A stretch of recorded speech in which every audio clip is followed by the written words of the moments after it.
Nagluto nga pala ako ng sinigang na baboy dahil ito nga pala ang request ni Mr. Hi guys, good morning. Welcome to my mini vlog. Dahil kalahating buwan ngang wala dito si Mr. Kaya naman ito ang kanyang request.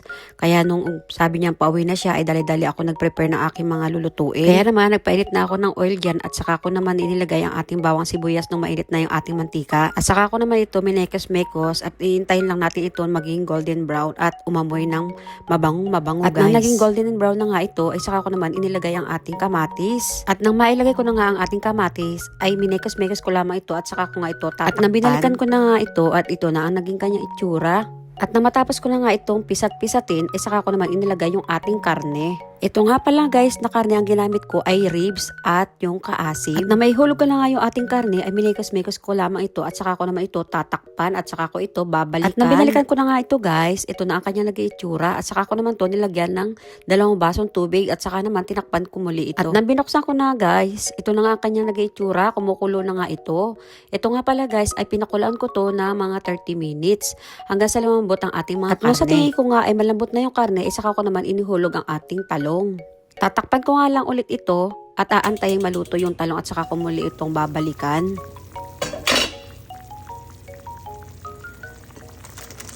So, lagyan natin ng sinigang.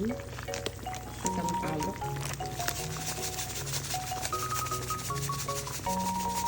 Masarap pag marami. Yung maasim. Tapos, i-mix lang natin. Dahil parating na si Mr. So, dapat masarap ang hihain nating ulam. Dahil halos kalahating buwan siyang wala guys. So, kaya pagluluto natin siya ng masarap na ulam. Ito ang kanyang request guys. Sinigang na baboy. So, guys, ilagay na natin yung ating gulay. Dahil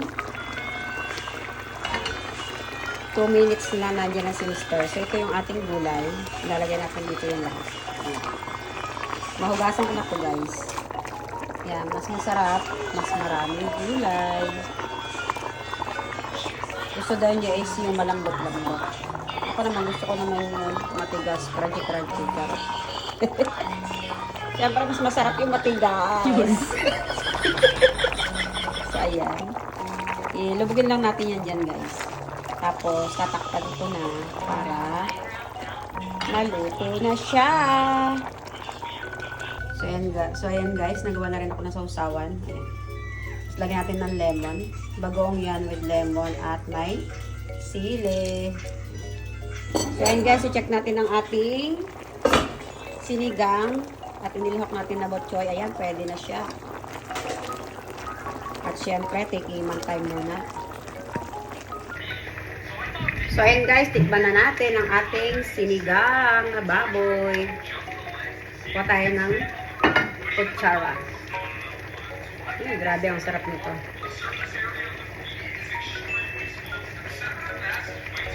Kailangan natin pasarapin kasi parating ng aking asawa. Ang aking asawa. Perfect. Pasadong-pasado to sa aking darling.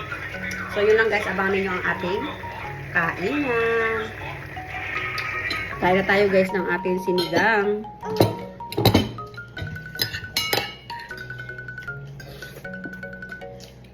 Sarap.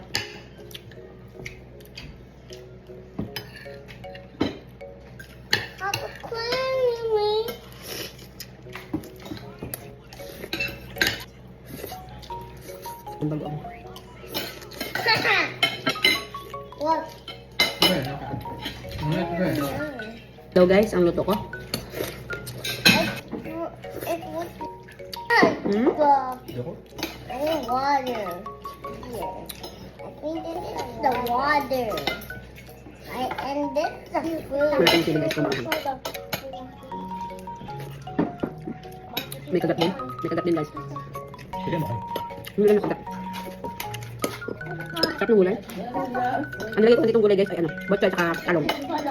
Kasi yung iba hindi mo nakakain. Sarap. You know what story? Mama, can you watch Toy Story? Papa, can you watch Toy Story, Nina? Okay, we can. Yes!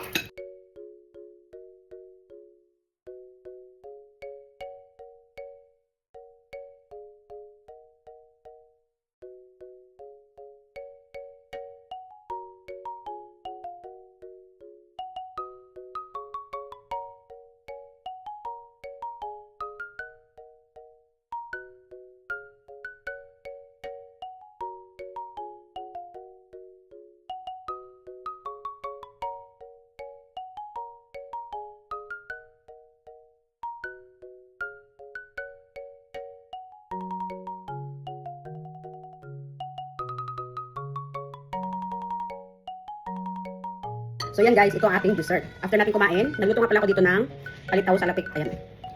Ang sarap. So tikman na natin. Ito pa lang. Niluto ko to kanina. Sabi ko mamaya namin kainin pagkatapos namin kumain ng dinner. So tikman na natin. Kasi wala pa talaga kumakain ito guys.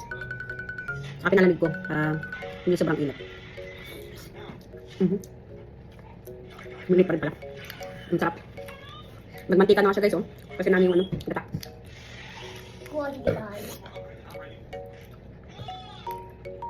Yummy burger. Sarap. Yummy burger? Yummy burger daw. Hatiin ko masyado malaki. Ito guys, bilang. Tigil naman piraso. Dahil apat kami. Kasi set naman din naman 20 pieces.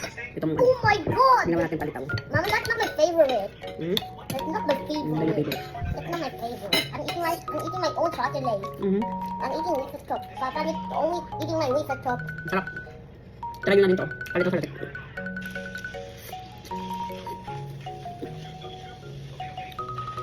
Sarap.